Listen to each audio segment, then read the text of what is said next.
Legacy Maker, the All Sports Network.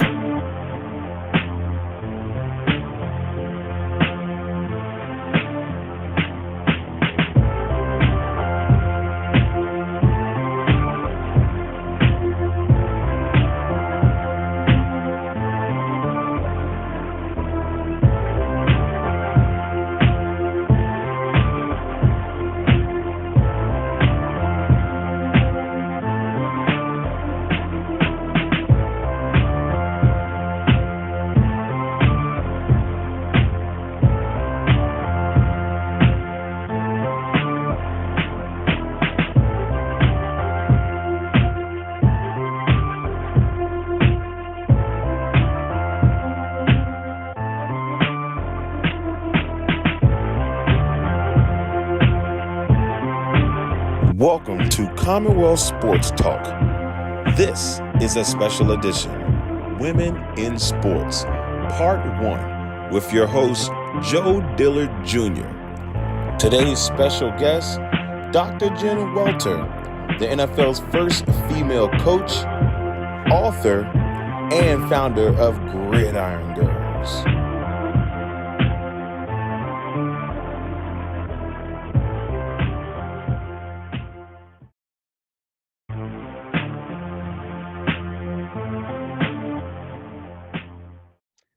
Thank you for joining Commonwealth Sports Talk. We are welcome and privileged to have a guest unlike no other, as we bring you a different episode, unlike what we normally do, from the state of Virginia. If you've noticed and followed us, we've been working on women in sports and how important it is to stress the importance of equality and giving them their just due for all in women in sports. So I've been a big advocate, but none bigger than who I have on today as our guest, Dr. Jen Welter. Dr. Jen, thank you for your time. Thank you for your efforts, and just glad to have you on. Yeah, it's my pleasure. Great to be here, and I appreciate you using your platform to support women in sports. It's so important. Not only do girls need to see it, but men need to see it too. So Absolutely. I've got this quote that says every show, this podcast is designed to spread knowledge, teach, and inform the listener and viewer about the positive advancement of Virginia athletes born or raised. So since women in sports, I kind of tweaked it around and said, this episode is designed to spread knowledge, teach, and inform the listener and viewer about the positive advancement of women in sports. And so every time I've posted or been an advocate for it, it's always been women in sports. And so, the awareness and the movement is real. And so it gets no realer than having you on. And so that explains it to my guests as though, like, is she from Virginia? I'm like, no, but she is a trailblazer. Actually, I have some Virginia roots, though. My mom is from Virginia. Talk it, girl. Talk it. Yes. My mom grew up on a farm in the Shenandoah Valley. And my grandma was educated there. She was actually a teacher and, nice. Had degrees that, women weren't really allowed to have back then. So. Yes. See, I love how you can get that in there. And that's the small world reference. That's a great feeling. Obviously, I'm glad to have your time in February because Women's History Month is coming up in March. And, I'm obviously bringing awareness to that point, and we're going to have this special in March. So I'm just happy to be able to party for my birthday in March, and then now to have another reason, which is Women's History Month, because I've informed myself 3 times the amount I might have known maybe 2 years ago, but I've always been an advocate of Title IX. But I was like, Title IX is so outdated. Let me talk about something relevant. Let me see what's being relevant. And so, these women trailblazing and setting new trends in the professional ranks is just amazing. And it starts with you. And I want to throw my roses, as we do at Commonwealth Sports, as you're the first woman in the NFL under Bruce Arians at the Arizona Cardinals. So that experience to me had to be eye-opening for all men, because women understand. So take me through how you think that helped you with your platform. Like, how did that push you forward? Yeah, so, it's interesting. The way I ended up with the Cardinals was I actually played in men's pro football first. And I think that's really important because, football specifically didn't have that interconnectivity between even the women that were playing and the guys that were playing.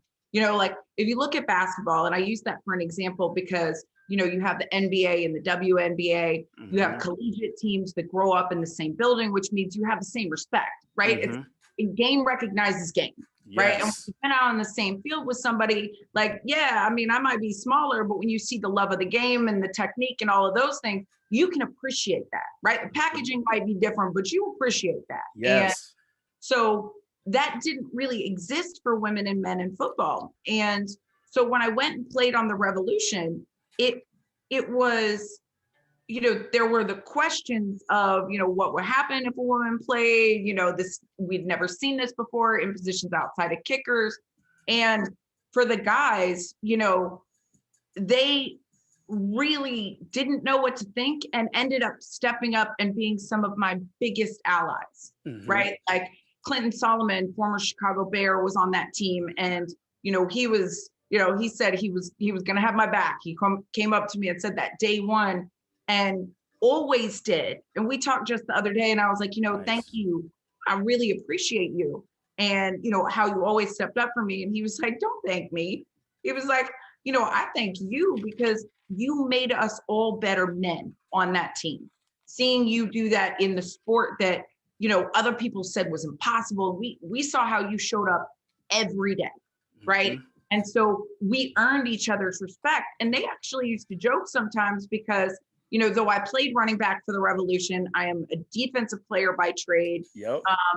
And so if I was like on practice squad or not in, I would see stuff on defense and be like, hey, try this next time, you know, because indoor staffs are not big.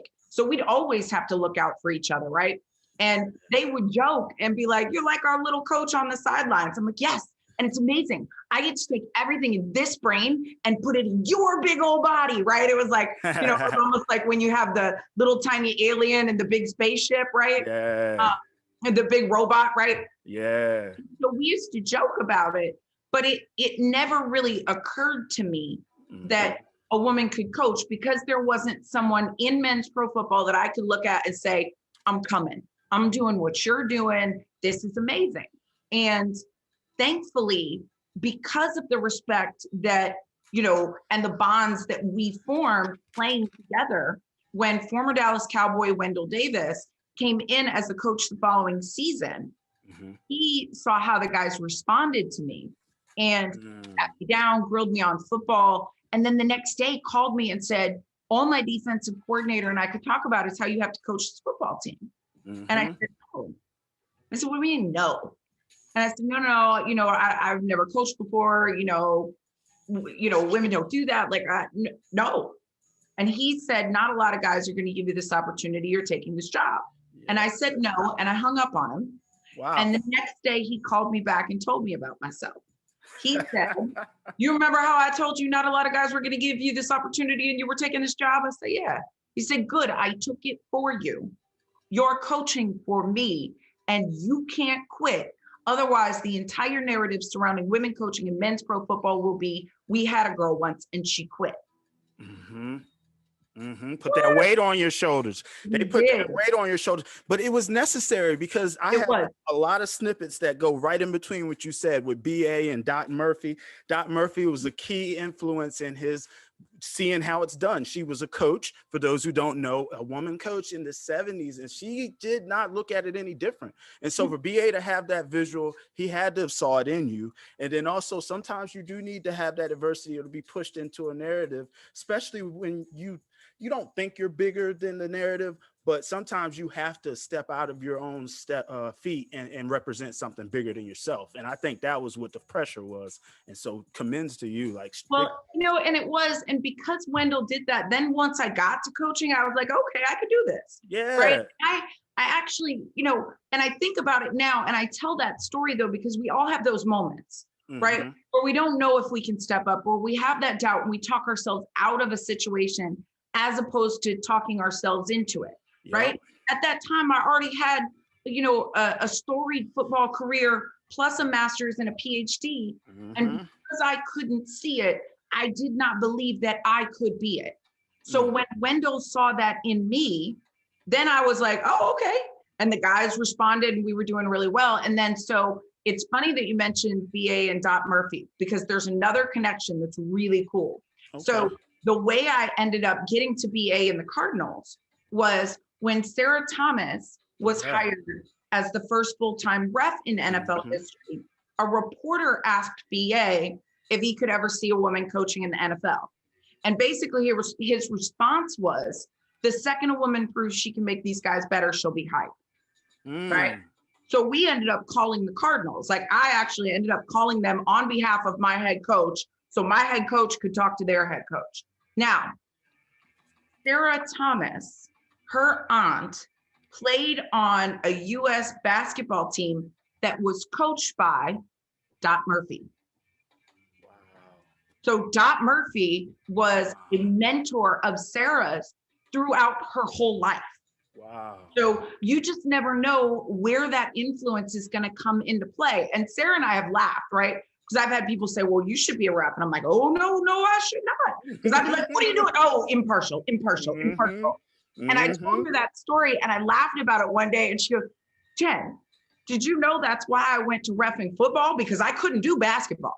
Because basketball was her sport that she played. And she's like, I would be exactly like you when it comes to basketball. But my entree to football is simply in being impartial. And so it's so fascinating how interconnected all of those things are. Yes. And Sarah didn't know about my connection to Dot or BA's until an interview I was doing, and she called me. That's awesome. Yeah. So, really important stuff. And then what I have to say is BA did something really smart in terms of the respect level with the players. And there are lots of reasons why BA is a player's coach, but in this one, I think it was particularly an important leadership lesson. And, he basically has leaders on his team, leaders in the locker room that are like his players council that he goes to. Mm-hmm. And I didn't know until I was writing my book that when BA had decided that he wanted to do this, right, and had met with me and I impressed him, he went to the leaders in his locker room and talked to those guys and said, we have an opportunity to do something really special. I want to hire the first female coach in NFL history. You all saw her. She came out to practice, that kind of thing. And when they all said yes, when they all said they wanted to be a part of history and they were behind it, that's when he essentially moved the needle, like up the flagpole in terms of, checking all the box, right? Steve Keim, Michael Bidwell, because if they hadn't gone for it, then it wouldn't have worked, right? If those guys didn't want me there, it didn't matter if I was Bruce Arians in a skirt, right? In terms of football acumen, if they weren't going to let it work or listen, then it would not have been so successful. So I give so much respect to BA and all of those players. And let me tell you, the second I knew we were going to be just fine, well, there were a few, but the first one was when guys were like, oh yeah, coach, we all watched your game film.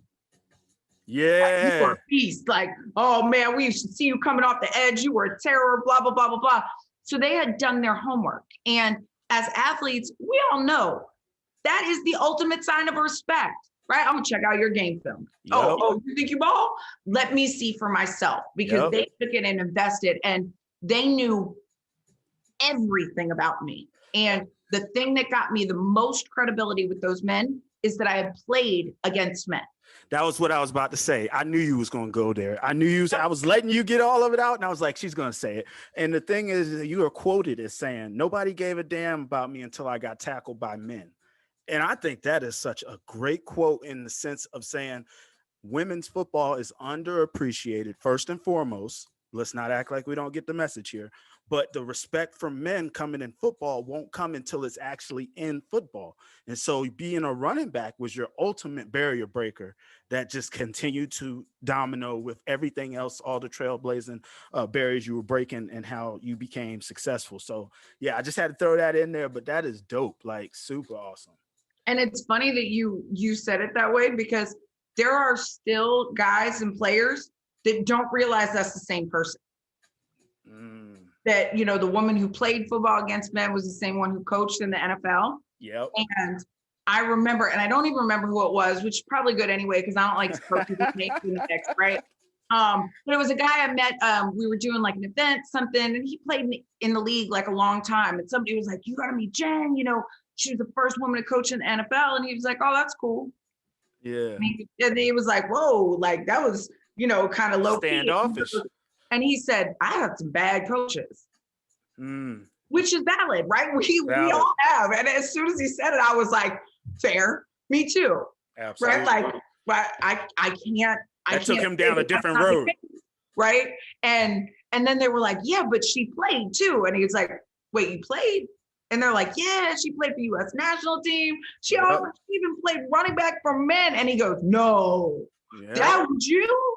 And he goes, all right, we're good. He's like, coaching is one thing, but I remember that. And like, that was serious. And and it's so interesting because everybody has their different point of entry, right? And you have to meet people where they are, and not everybody's going to get you. Not everybody's going to like it, but when you're consistent, people will respect that consistency, right? Yes. Oh, well, you just got into NFL. That's a big thing. I'm like, yeah, but do you know the body of work before it? Absolutely. And do you know what I've done with that opportunity? Absolutely.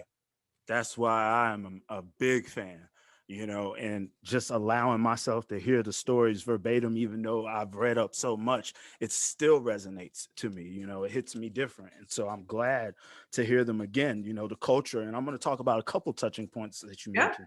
The culture of BA in Tampa Bay speaks volumes as to how he has diversity in all walks of nature on his coaching staff. So when they won, that was bigger than just the Super Bowl. So I just wanted to throw that out there first and foremost. And I was telling everybody, people didn't understand because, I coached in that TBD, which I say is Tampa Bay defense, right? People were talking about TB12, and I was like, no, it's going to be TBD because Todd Bowles. That's right. Todd Bowles defense, TBD. So the Super Bowl was won by TB3, Tampa Bay, Tom Brady, Todd Bowles. Don't forget that Todd Bowles, right? Absolutely. And I obviously count the offense with Tom Brady, but too often it was Tom Brady and Tampa Bay. And if that defense had not played the way it did, that game does not go the way it did. Right? Brady was solid. Yeah. But that Todd Bowles D was phenomenal. And let me tell you something else too. Todd Bowles, defensive coordinator, and Byron Leftwich, offensive coordinator, did an outstanding job coaching so many different men of character to bring them together. People don't realize that either. There's a lot of egos or a lot of people, and everybody said, oh, it's Tom Brady's offense. Well, Byron's sitting there still plugging in every day. And them people in that locker room know what Todd Bowles and Byron Leftwich put forward into the whole equation. To be really honest, it's not Tom Brady's offense.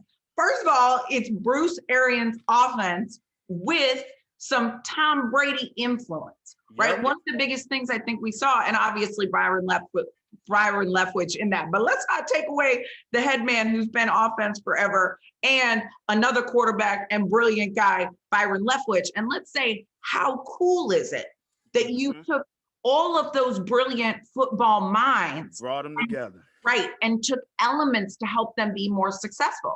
I think one of the things you saw really or that I noticed being kind of different from the normal Bruce Arians offense was some of the motions that they did to get the reads. Yes. Right, you noticed that Tom Brady did much better when they started putting in some more of those motions so he could read the coverages better. Pre-snap reads. Yep, the pre-snap reads were really big. And I just think that's such a great example how you take ego out of the equation. I mean, we all have ego, but you don't say, I have all the answers. You say, all right, we have a good foundation, but how can we make it better and better accommodate you? Absolutely. And another couple things that she has given me jewels upon jewels. International Federation of American Football Women's World Championships is where she won her 2 gold medals at. So let's not get that twisted. She was performing well before. So in 2010 and 13, when you won those, that was a key walk-in into your opportunity to be a running back in the men's profession. And so going back even further, I've got myself a rugby player from Boston College who's a defender and a get in your face, get at it mentality. And if you haven't gotten that by seeing her, meeting her, or reading about her, you're on another planet. So, all this correlates and goes, but I'm going to talk about the biggest picture that I think is really important. And I spoke to this to Tiara Terry, who is Virginia Union's women's head coach. And, women in sports, we continue to push that. So she is a psychology major, and so are you. And y'all have y'all's masters, and this is implemented into sports. And tell me just real quick how important it is to have a sports psych mind frame when handling everything, because people don't think about it that way. They just drive through the wall, get to the promised land or whatever. But you have to endure different things. You have to put your mind in different places. You have to do different things you thought you'd never do. And this is all in the realm of sports psychology. So just walk me through a little bit of sports psychology and how you use it and how it benefits you. Well, first of all, the reason why I got my master's and then my PhD was because there was no trajectory for a woman in football at that time, right? There wasn't a place that I could say, okay, this will serve me well to do this, right? So what I decided is that if I took my practical experience being one of the best in the world and all that went into that, right? What is it like to play on a dynasty? Well, I know that because I did that, right? The Dallas Diamonds won 4 championships in 5 years, right? We were the baddest bees on the block, right? People saw us roll up and there was a vibe, right? It wasn't just the scheme that you're running. It wasn't just the players that you had. It was the start to finish mentality, right? We set the standard. The coaches didn't have to do it for us. Like, you walked onto our field and you found out very quickly what it took to be a diamond, what that, right? So how could I take those experiences and become something in the sport? Because there are a lot of people who have playing experience. And obviously if it was an NFL player, they would have a natural kind of more credibility or bigger platform than I would, right? Like, so if you were just going toe to toe, but there are also people in sports psychology, but not many people who have kind of that magic merger of both. Yes. So I figured if I could take that practical experience and marry it with, that theoretical knowledge, I could be a unique value proposition to the sport. Right? Oh my God, that's some thesis talk, isn't it? That's right. That's some thesis talk right there. Right. I love it. Keep going. Always want to be unique and special, right? Yes, some people will be intimidated by it. There are some people, and even in the football community, like, heck no, I'm not having a PhD on my staff. Tell us all we're crazy. And I was like, yeah, but so am I. Clearly, right? Like, clearly I get you, and we are all like that. But, that was what I thought. Okay. Now, again, never envisioned coaching and didn't think the NFL was possible. But when I got my master's, I found out a blind spot. Okay. I was having draft guys and guys getting ready for the combine and draft, like, referred to me. And I realized I'd never been exposed to that process. Right? We didn't have that in women's football. So I didn't have to go to the combine. I didn't have to understand how drafting was done from a GM perspective. So I took a sports management worldwide football scouting and general management course. Again, didn't think that being a scout was possible. So I wouldn't say I didn't want to. I would say I didn't even imagine that it was, but I needed to think that way. I needed to understand how players were being assessed, how teams were being built, how players were being valued, so I could reverse engineer it and give guys insight or guidance, right? And in that process, I found out about the Wonderlic test, which is, if you don't know, it's a 50-question, 12-minute times test that's a part of the NFL Combine that is supposed to test intelligence. Yes, I do. Every year, very controversial. It's a stupid test. It predicts nothing, but it was grandfathered in. Long story. But finding out about that test was actually from writing scouting reports and seeing, a scout who assessed a player as, very high football IQ, reads defenses well, makes great decisions, X, Y, and Z. But that's in contrast to surprisingly low Wonderlic score. Yeah. Biased, huh? Just like a pension. The pension that they have, It's got 2 tests, by the way. When you file for pension as a professional former athlete in the NFL, there's 2 different types of tests. It's color based. Did not know this. Yes, and so you skilled me. I figured I had to try and see if you. Yeah, it is a base where, and I think Najee Davenport had a special, and it was another guy, but they were saying that the test barriers are different parameters based on race to determine if they pay you for your service in the NFL. And the damage for the head. I think it was like the settled case. Oh, okay, yeah. So it's just the fact that there's 2 different ones. That's all. I mean, absolutely. All went through the grind and together. Probably pre and post or something along those lines. Like you said, grandfathered in. I thought about it when you said grandfathered in. Yeah, for sure. And I don't know enough about that, but I am curious now, so it makes me want to look into it to speak on that. But it was seeing that in a scouting report that made no sense to me as a professional. Yes. That then led to what I did my doctoral research on. Yes. Right. So there are elements of the game that you look at differently and you question differently because you've been on the field, right? So you just told me this guy was super intelligent on the field, but then you're going to say basically a short form of the SAT makes you doubt whether or not he would be intelligent enough to be a quarterback. Yep.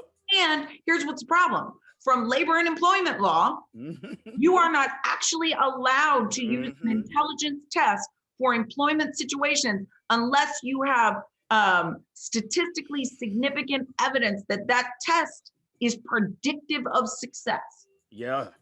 Yes. So this whole thing, but I wouldn't have known to even look at a scouting report that way if I didn't have on the field experience and the background, for example, as a PhD to question some of those assumptions, right? So that ended up being I did the PhD the way you shouldn't. Don't ever go out on a mission. I went on a mission. Don't ever do what I did because it made it longer. Jen, right? I have to confess, I did the same thing with my degree. So audience, I went the long way and gained all this experience and didn't have the paper. And now I have the paper, but I took that similar route and I don't suggest it to anybody. So I can relate, Jen, and definitely.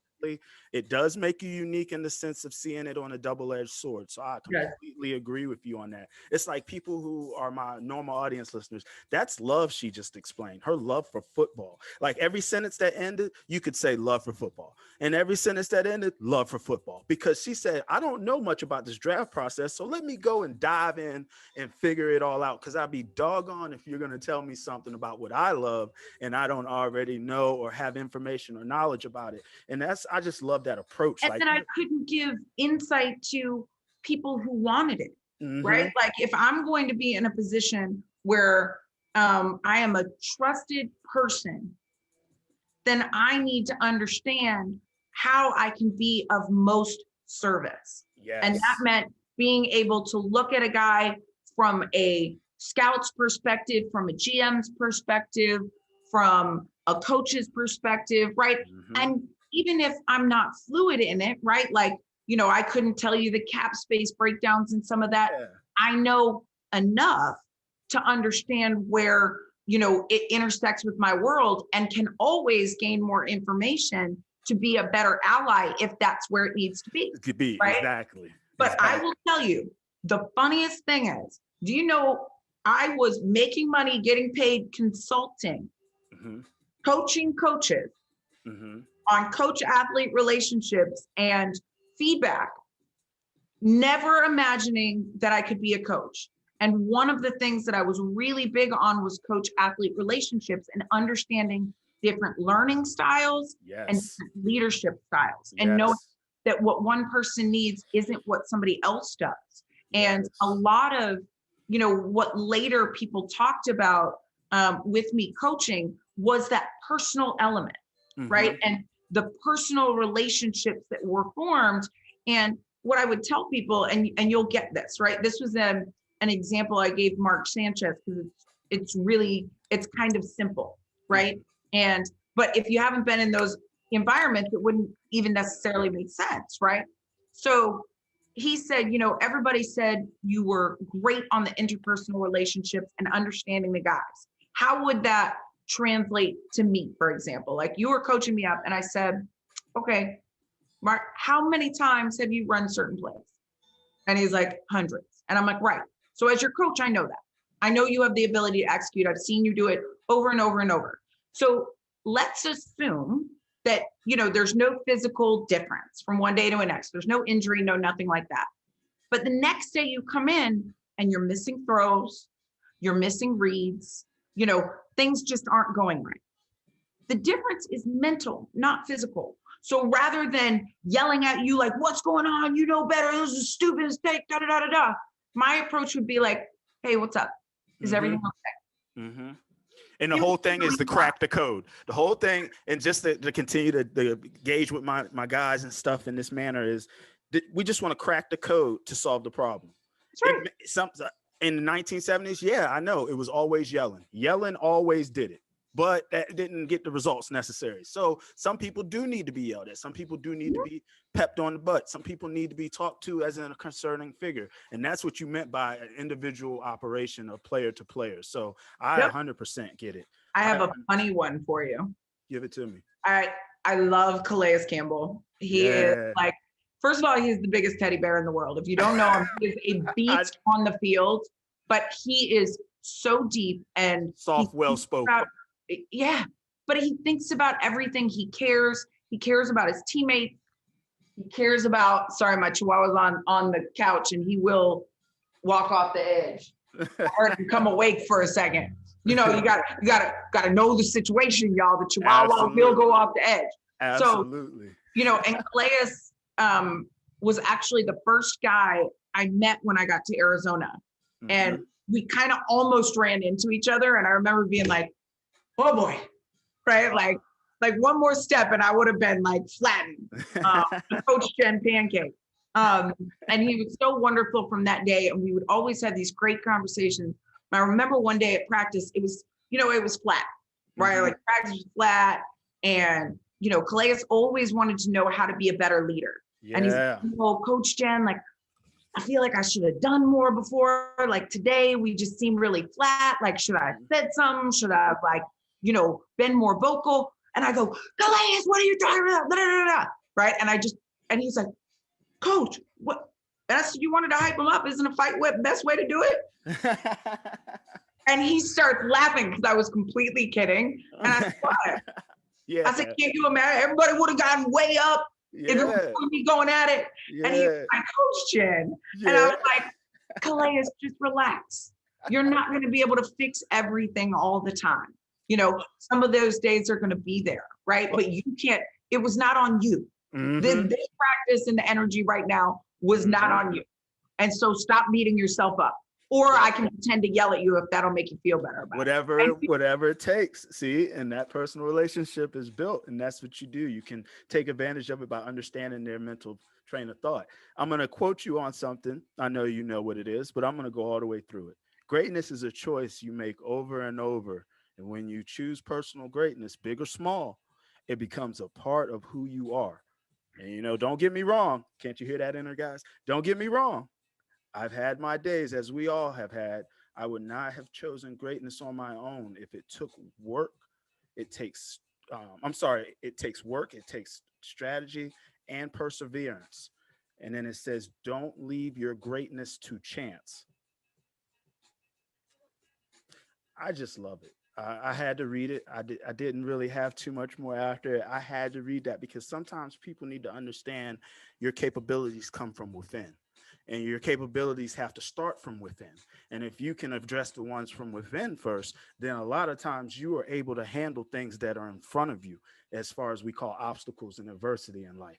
But let me switch that over real quick and talk about this Gridiron Girls real quick. Can you break this Gridiron Girls movement down? I want to know more. I just need to know more. Please help me. I can. So I helped launch NFL Play 60 in Canada. Nice. And there was a woman named Tammy Johnson, and she had me as the spokesperson because she said, they need to see you. I want them to know it's for girls and for boys. Mm-hmm. And that was the first time somebody really intentionally put me in a position to, be that person. And I noticed that first it meant a lot to the girls, But then in the situations that we were going to, it made them feel more comfortable, right? And then I started getting calls from all my buddies, guest coach at all these camps.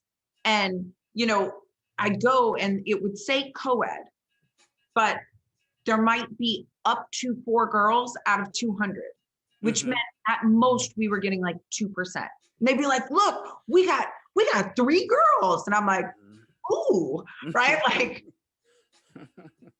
right. And so it is. But what I noticed is that there were those girls who were already playing, whether it was with their brothers or their dads or this, that, and they were the ones going to the co-ed camps. Yep. But for the most part, what would happen if they weren't those girls and they tried to step into those situations, they were just a step behind, not because they weren't physically capable of doing it, but because no one had taken the time to break down the fundamentals, right? And they weren't comfortable. I know they weren't comfortable. Well, you're not comfortable because you're behind, right? You may not have known it that you were behind when you went in, but immediately if everybody else knows how to catch and you don't, you're behind. And then naturally what does the narrative become? Oh, you catch like a girl. No, actually you either catch a football right or you don't. It either, falls on the face, you show up clapping rather than catching, or, a lot of things, but you either catch a football with your diamonds up and right, or you don't, right? You either throw a football or you don't, right? And so what I wanted to do with Gridiron Girls was create a place and a space where they could have great football experiences and close that gap, right? Our goal isn't to keep the girls separate. In fact, we let guys come to the camp. I don't mind. If a guy wants to come to a Gridiron Girls camp, baby, you are welcome. You know why? Because you are cool enough to want to come to a Gridiron Girls camp. I am good with you, right? But if you, don't think that girls belong on the field, then I'm just going to teach the girls to show you that you're wrong.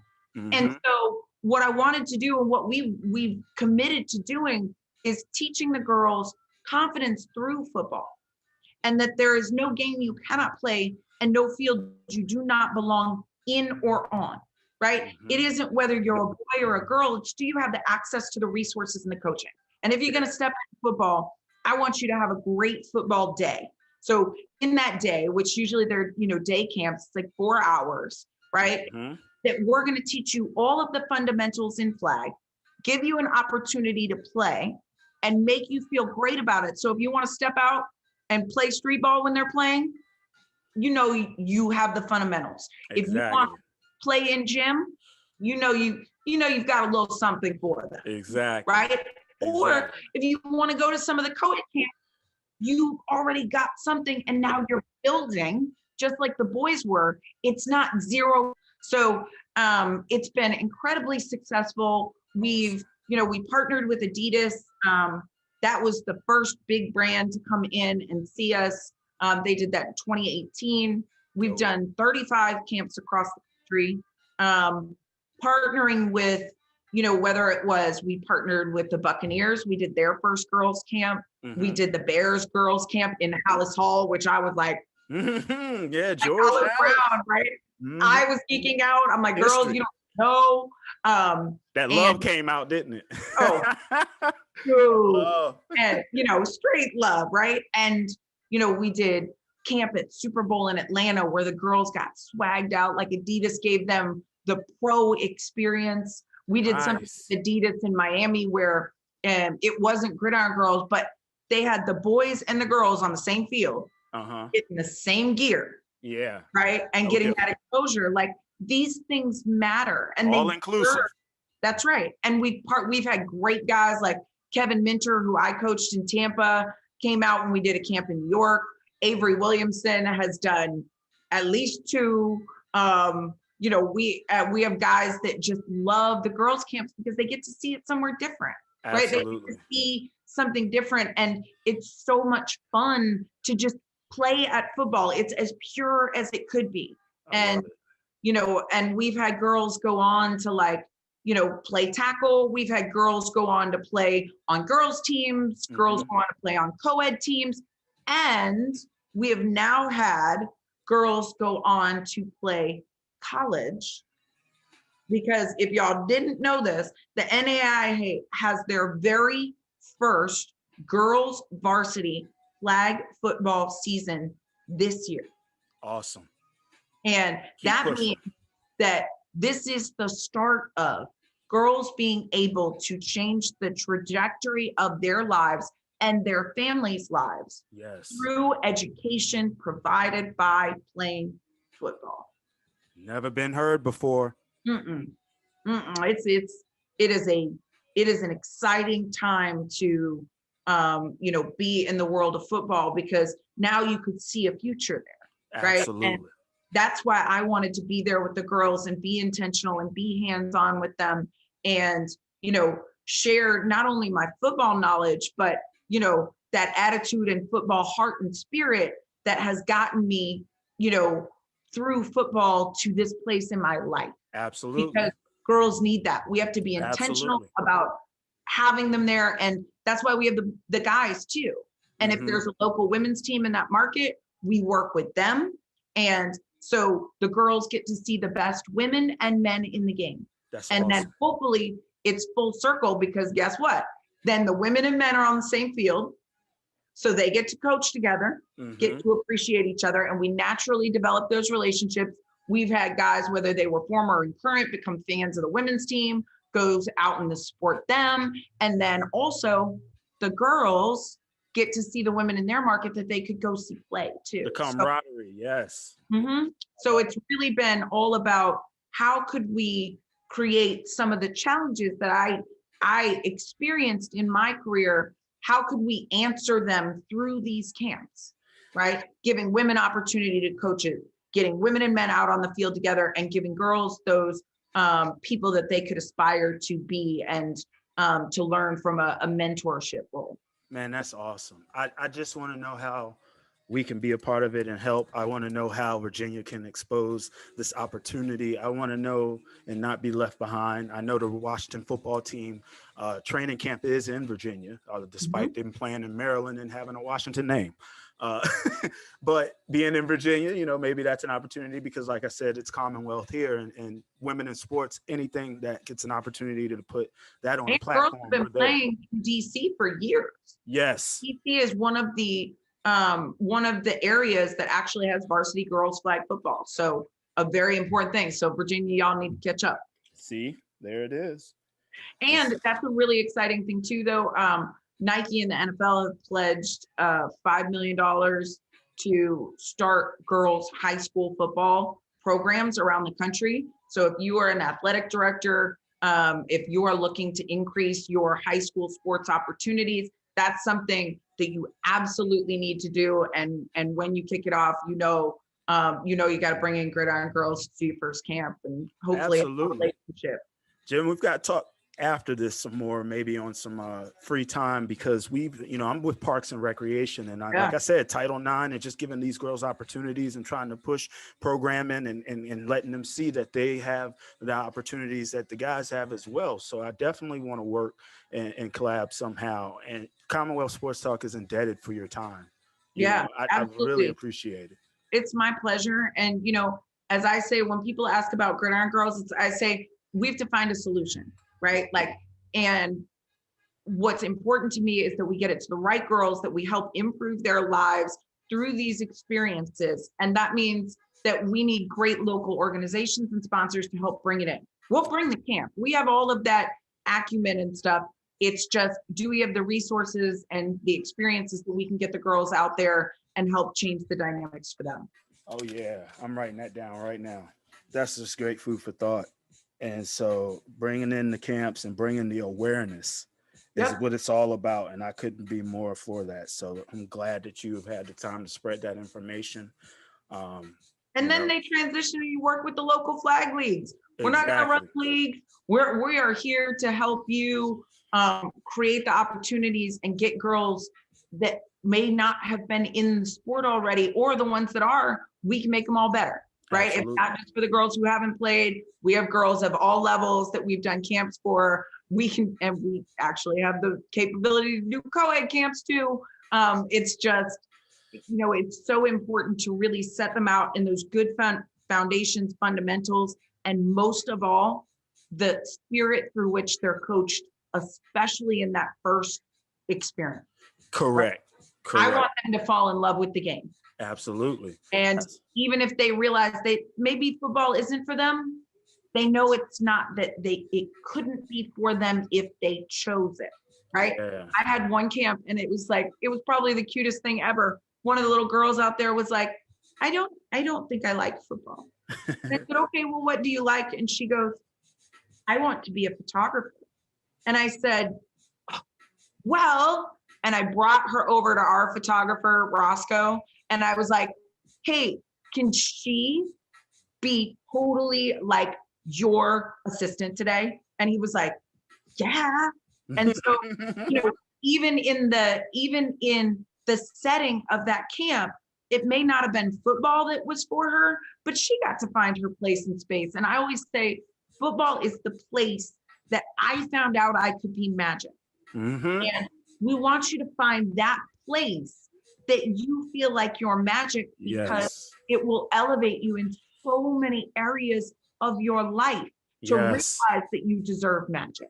Yes. Because then you won't take less. Mm-hmm. You'll know that you can do that. I say it a lot that the youth have to have the same message, which I guess goes separate a lot of times in sports. But sports brings so much confidence, so much self-awareness. You understand who you are. You become more confident in your other endeavors. And so to get that, just starting with that, is a great step. But then to find your craft, and then to have great people like you in a position with psychology, your train of thought, not to divert her from football in general, but to find out what she loves. It's not about just getting them to do what you want them to do. It's about getting them to understand their options and then letting them make the choice, because they're going to have to walk those steps. And that's the steps that I love, is your steps that you took through your whole process. It has been nothing short of amazing. We all have the opportunity to make the world better for those in it. We do. Yeah. Right. And it's important to be intentional about going about it that way for them. Mm-hmm. Right.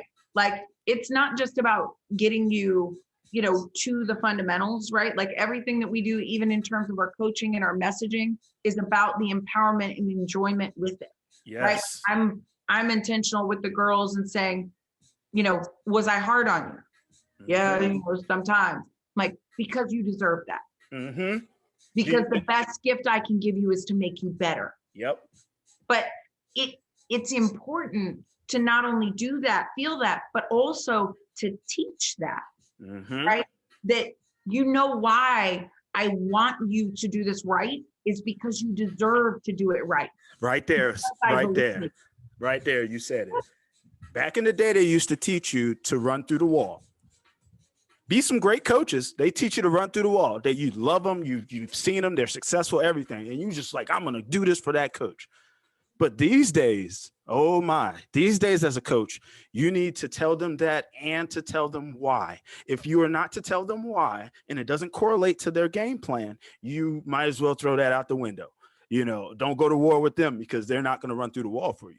So when you limit the communication, when you limit the ability to grow mentally with that person, and you want to try to keep it separate, that's where you lose a lot of your credibility or your team or your whole craft. It's gone.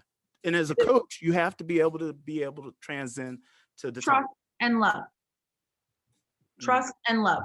Yes. Your coach-athlete relationship should be founded in trust and love. Yep. I used to yell at them all the time as a coach, but they said right back to you, Coach, we know you love us. We know you love us. And I tell them why every time. I couldn't yell without a lecture. Here's a lecture. I said, well, the lecture must be the love then, because you ain't in trouble and I'm trying to talk to you. That's all. Right. Because I want something better for you. Is that the definition of a lecture? Then you're right. I'm going to lecture you. All day. Right. Like I am that. That is correct. If a lecture is love and actually wanting you to be a better player and a better person, you're darn right. I lecture with the best of them. You might as well just call me professor, because we're gonna go now, right? Well, thank you so much. I'm going to have to cut this short, and I don't want to. Trust me, Commonwealth Sports Talk. This might have a part two. I can't promise it. This is a busy woman. But what I can tell you is that this was very useful, very powerful, and very important. So I'm more than honored to have hosted this show and brought you Dr. Jen Welter. And thank you for your time. Anything else for me that you may have? No, that's really it. It's great to be here. Appreciate you building into people and the communities, and just y'all find a way. Yes. Right? And find your way through the things that really move you in this world. Yes. Right? If there are going to be tons of people who tell you what's not possible, trust me, as a 5'2", 100 and who knows how many pounds at what time you ask me, running back or whatever, like there are not a lot of people who said, you know what, you'll make history in football.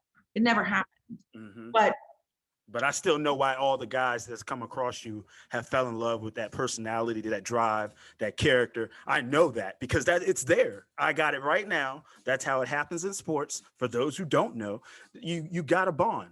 I'm going to be a little extra with this one. As a Black man, I be relevant in the conversation, how to have a similar barrier. And so with the similar barrier, can you say it again? I couldn't hear you. Oh, I'm sorry. I said, as a Black man, can you hear me now? Okay. Mm-hmm. As a Black man, I've always wanted to be relatable and understand everybody's grind in some stretch of the manner. And when you do that, there's no way they can disrespect you. They can be mad at you still, they can hate or whatever. But when you break that initial, hey, this is what I like, this is what you like, and we like that together, it can go a mile from there. And it could have been two different shades of two different walks of people. And that's just something I took pride in. And I'm so happy to hear other people speak in that magnitude, especially with bigger platforms. So it just makes me feel, justified of the work in front of me. I tell people all the time, empathy is so powerful. Mm-hmm. And if you will trust me enough to allow me to experience something or see through your eyes, hear through your ears, feel through your experience, play a game in your cleats, then I can always help you. Mm-hmm. Now, if we're not there yet, that's okay, mm-hmm. right? That takes time. It's hard to let someone in. Mm-hmm. And especially as athletes, especially as a man of color, you have been taught never to admit fear, never to admit weakness, because that's where somebody will use it to exploit you. Mm-hmm. That's right. And I say, I'm not saying I can't help, right? Mm-hmm. I'm a good guesser. I'm an educated guesser, mm-hmm. but I will be as great as you trust me to be. Mm-hmm. And, if you let me know something upset you and why, for example, say I said something that was offensive and I didn't know it, right? Culturally, if I'm not from there, I wouldn't know, mm-hmm. right? It happens all the time, right? Mm-hmm. Whether it's cola or pop, shoot, that depends on where you are, right? Yep. And if you said, hey, coach, we don't say that, or you know what, like in my family, that meant this. Yeah. Oh my gosh, like, I'm so sorry. Educate me, please. Right? Please let me know, because if you know my heart, then I would never intentionally do something to upset you. Correct. Right? And if you will teach me, then we're going to be really good teammates. And yep. I've done that many times for guys. I would laugh. I'd be like, okay, you do realize you said that out loud, right? Like, yeah. And then what would happen if I would laugh about it and we could work it out as opposed to being offended? Mm-hmm. Then when the guys would be in a situation where, say, a woman was like thrown off with them, or the girlfriend or the wife, they'd be like, coach, I don't even know what I did.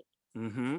Right? And I'd be like, okay, I speak dude. So would you like me to help you work it out? Yes. They'd be like, yes, coach, please. And, yes. We could come to a way to fix it. But that's knowing someone's heart and their intent, as opposed to what's, a slip of the tongue that doesn't align with who they are. Now, mm-hmm.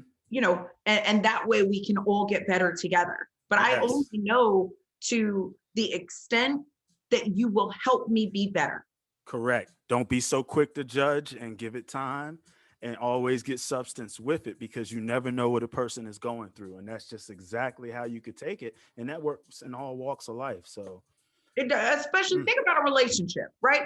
don't Think go about there. somebody that you're dating. And I want to use this, like, let's take race and gender out of it. Well, it's still kind of gender, but like, take this situation. We all know that we've been in a situation where an ex did something. Mm-hmm. They used to say something, or, they'd hide their phone and they would cheat on you, whatever it is. And then you go into the next situation and you Bring forget, that baggage. You bring it with right? you. Though. You brought that baggage, and this next person would have no idea why it was a problem. And you just go off. Well, how could they know? Instead, be like, hey, I'm sorry. And even if you catch yourself later, I'm so sorry. This is why it was a trigger for me. Yes. Yes. Because then you were upset and it was maybe a little alien, but you can actually teach them to not get into that alien situation again, or you guys get a better communication mechanism, all of those things. That's it. But you've got to give the reason, because we do have things that are, whether it's race, gender, sex, sexual orientation, religious background, even geography. Yes. We all have things that will set us off as individuals that the other person couldn't possibly know unless we bring them in. Which is why you have to explain, just like we said. Don't just tell me. Tell me why too, because that way you can gain a relationship with telling me why, because you're taking the time out to show me you care.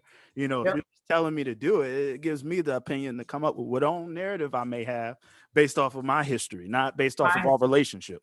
So that's where the separation grows already right there. So that's why it is essential with communication. And you have me pondering that psychology field right now. So, I told you, this is the second time I'm saying it. We're going to have to talk afterwards, because there's so many things that I am motivated by.